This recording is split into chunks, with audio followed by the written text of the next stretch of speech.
नमस्कार all of you. Welcome to Shikhar Hindi shorthand channel. Dictation पसंद आए तो लाइक करें, चैनल को सब्सक्राइब करें और बेल आइकन पर क्लिक करें जिससे आने वाला नोटिफिकेशन आपको टाइम पर मिल पाए। डिक्टेशन से रिलेटेड कोई भी सजेशन देना हो तो प्लीज़ कमेंट बॉक्स में लिखिए और हमारा टेलीग्राम चैनल ज्वाइन कर लीजिए जिससे मैटर की PDF और आउटलाइन आपको टाइम पर मिल पाए। डिक्टेशन स्टार्ट होगी आफ्टर 3 सेकेंड। स्टार्ट। जीवन को मुख्यतः 3 अवस्थाओं में बांटा गया है, ये अवस्थाएं हैं बाल्यावस्था, युवावस्था तथा वृद्धावस्था। स्टॉप। जिस प्रकार शैशव अर्थात बाल्यावस्था के बाद युवावस्था आती है, ठीक उसी प्रकार युवावस्था के बाद वृद्धावस्था आती है। स्टॉप। बाल्यावस्था किसी भी व्यक्ति के जीवन को स्वर्णिम काल होती है। स्टॉप। यही कारण है कि प्रत्येक व्यक्ति अपने बचपन को फिर से जीने की इच्छा रखता है। स्टॉप। जीवन में सृजनात्मकता तथा रचनात्मकता का संचार करने वाली युवावस्था साहस, उमंग और जोश से भरी होती है। स्टॉप। साधारणतः अपनी जीवन की अधिकांश उपलब्धियां मनुष्य इसी अवस्था में अर्जित करता है, इसलिए हर कोई सदैव युवा रहने का स्वप्न देखता है। स्टॉप। पैरा। वृद्धावस्था को जीवन का अंतिम पड़ाव एवं समस्या से घिरी हुई अवस्था माना जाता है, क्योंकि इस अवस्था में वृद्धों को अनेक समस्याओं का सामना करना पड़ता है, जिसके परिणाम स्वरूप वे दूसरों के साथ संबंध स्थापित करने में असमर्थ रहते हैं। स्टॉप। समय की रफ्तार के साथ साथ समाज में नए परिवर्तन होने लगे हैं। स्टॉप। नई पीढ़ी के लोग पुराने विचारों के लोगों का उनके जीवन में हस्तक्षेप उपयुक्त नहीं समझते हैं। स्टॉप।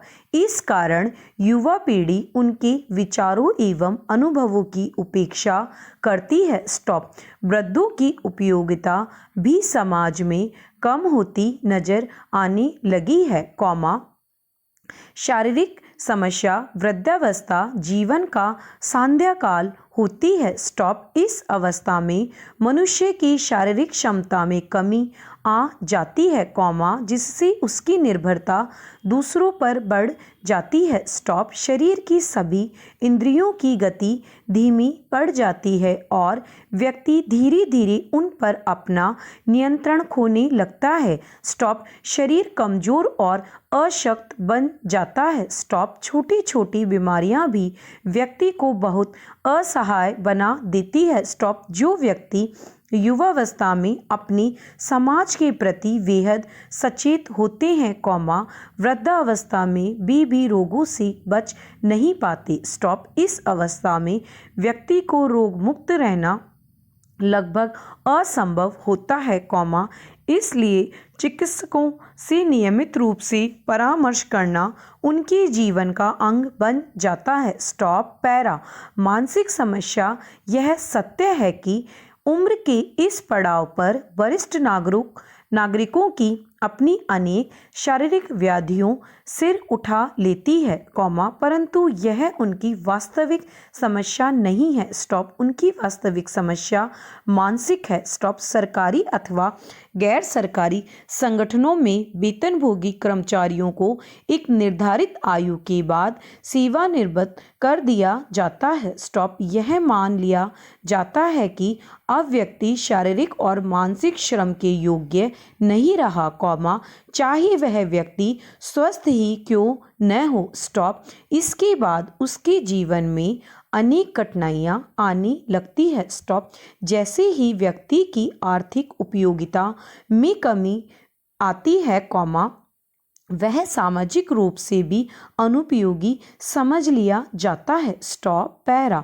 इस अवस्था में प्रवेश करते ही मानसिक तनाव की स्थिति बनने लगती है। स्टॉप। लोगों से संपर्क न रहना तथा सहयोगी या मित्रों का निधन हो जाना मानसिक तनाव का महत्वपूर्ण कारण है। स्टॉप। सर्वविदित है कि यदि पति या पत्नी में से किसी एक की मृत्यु हो जाती है तो उनमें हीन भावना की वृद्धि हो जाती है तथा आत्मविश्वास का अभाव सा दिखने लगता है, जिससे मानसिक विकृति, अकेलापन आदि जैसी दोषों का निर्माण होता है। स्टॉप। पैरा।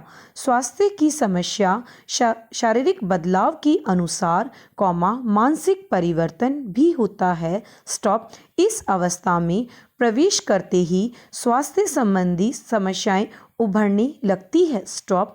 उन्हें अनेक प्रकार की बीमारियों का सामना करना पड़ता है। स्टॉप। शरीर में शिथिलता आ जाने से दवाएं भी असरकारक नहीं होती, जिससे वृद्ध व्यक्ति अधिकतर स्वास्थ्य की समस्या से जूझता रहता है। स्टॉप। मान सम्मान की समस्या वृद्धावस्था में एक और तो सीमित तथा अल्प धन की उपलब्धता के कारण आर्थिक कष्ट उठाना पड़ता है, तो दूसरी ओर समाज और परिवार की नज़रों में बोझ, अनुपयोगी, फालतू आदि समझे जाने से उसे मानसिक पीड़ा होती है। स्टॉप। जो व्यक्ति कुछ समय पहले तक सबके लिए विशिष्ट था, महत्वपूर्ण था, अचानक ही उसी बोझ समझा जाने लगता है। स्टॉप। उसके मान सम्मान एवं भावनाओं का महत्व बहुत कम हो जाता है। स्टॉप। भाग दौड़ भरी जिंदगी में युवा पीढ़ी उसी दूसरी बना लेती है और वह अकेला रह जाता है। स्टॉप। जब व्यक्ति मानसिक रूप से स्वयं को अकेला पाता है, तो वह उसके जीवन का सबसे कठिन समय होता है। स्टॉप। व्यक्ति का अस्तित्व तथा उसके उपयोगी होने की भावना से व्यक्ति में प्रेरणा शक्ति तथा आत्मविश्वास का संचार होता है, परंतु जब तक आत्मविश्वास जनित शक्ति का ह्रास हो जाता है, तो व्यक्ति की स्थिति बड़ी दयनीय हो जाती है। स्टॉप।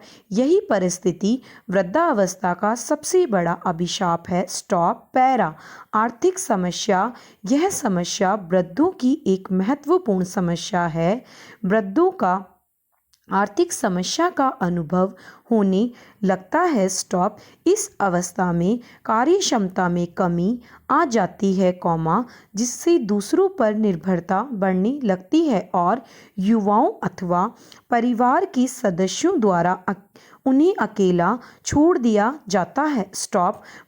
वृद्धों को बोझ मानने की समस्या आज युवा पीढ़ी की मानसिकता यह हो गई है कि वृद्ध व्यक्ति परिवार पर बोझ होते हैं, इसलिए आजकल तो बच्चे अपने वृद्ध माता पिता को घर से निकालकर उन्हें एक अपमानजनक जीवन जीने के लिए असहाय छोड़ देते हैं। स्टॉप। यही कारण है कि आज भारत में भी ओल्ड एज होम की अवधारणा बलवती होती जा रही है। स्टॉप। जो वृद्ध माता पिता बिल्कुल अकेले रह जाते हैं, उनके लिए ओल्ड एज होम जाने के अतिरिक्त कोई और मार्ग शेष नहीं बचता और जो लोग इनका हिस्सा नहीं बनते तथा परिवार से दूर अकेले रहने का जोखिम उठाते हैं, उन्हें आपराधिक तत्वों का शिकार बनना पड़ता है। स्टॉप। पैरा। नक्सलवाद कम्युनिस्ट क्रांतिकारियों के उस आंदोलन का औपचारिक नाम है, जो भारतीय कम्युनिस्ट आंदोलन के फलस्वरूप उत्पन्न हुआ। स्टॉप। भारत में नक्सलवादी आंदोलन की शुरुआत भारतीय कम्युनिस्ट पार्टी के नेता चारू मजूमदार और कानू सान्याल के सत्ता के खिलाफ एक सशस्त्र आंदोलन की शुरुआत करके की। स्टॉप। पैरा। नक्सलवाद मूलतः कानूनी समस्या है या विषमता के आर्तनाद से फूटता लावा। प्रश्नवाचक विचारकों का एक वर्ग जहां नक्सलवाद को आतंकवाद जैसी गतिविधियों से जोड़कर इसी देश की आंतरिक सुरक्षा के लिए सबसे बड़ा खतरा मानता है, तो वहीं दूसरा वर्ग इसी सामाजिक, आर्थिक, राजनीतिक विषमताओं और दमन दोहन और अन्याय की पीड़ा से उपजा एक स्वतः विद्रोह समझकर इसका पक्ष पोषण करता है। पैरा। नक्सलवादी आंदोलन की शुरुआत वर्ष 1967 में पश्चिम बंगाल के दार्जिलिंग जिले के नक्सलवाड़ी गांव से हुई। भूमि विवाद को लेकर हुई हिंसक गतिविधि भले ही तात्कालिक तनाव की परिणति थी, किंतु इस विवाद की जड़ें गहरी थी। यही कारण है कि स्थानीय रूप से प्रारंभ हुआ यह आंदोलन धीरे धीरे देश के एक बड़े क्षेत्र में फैल गया, उस समय नक्सलवाड़ी की अर्थव्यवस्था का मुख्य आधार चाय की खेती थी। पैरा। जमीन को लेकर यहाँ शुरू से विवाद रहा था, क्योंकि बागान श्रमिक जहाँ जमीन का स्वामित्व चाह रहे थे, वहीं स्थानीय जमींदार इसका प्रतिरोध कर रहे थे। धीरे धीरे यह आंदोलन उग्र होता चला गया और विरोध का माध्यम हिंसक हो गया। इसी बीच हिंसक झड़प में एक पुलिसकर्मी की मौत हो गई, जिसके प्रत्युत्तर में पुलिस ने भीड़ पर गोली चला दी। परिणाम स्वरूप आंदोलन ने पूर्णतः हिंसक रूप ले लिया तथा किसान नेताओं ने हथियार उठाने का निर्णय किया।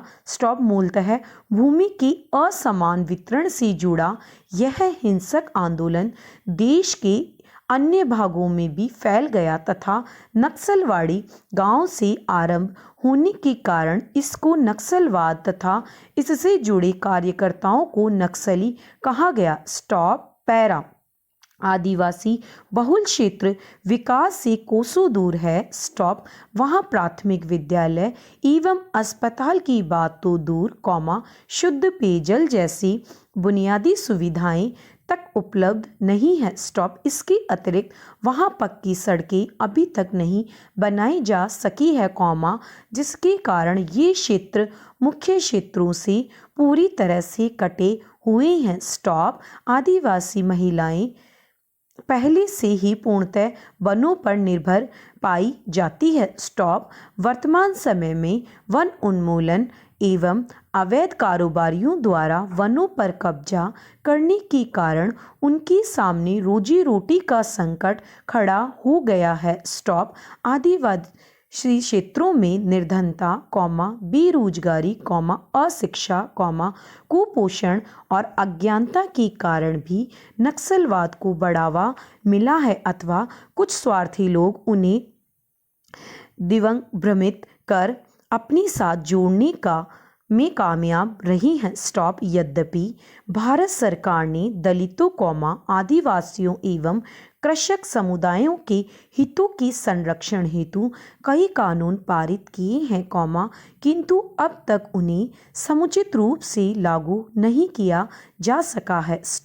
भूस्वामियों का भूमि पर अवैध कब्जा एवं सूदखोर महाजनों द्वारा आदिवासियों एवं दलितों का शोषण भी नक्सलवाद को बढ़ाने के लिए बहुत हद तक उत्तरदायी है। 13 मिनट।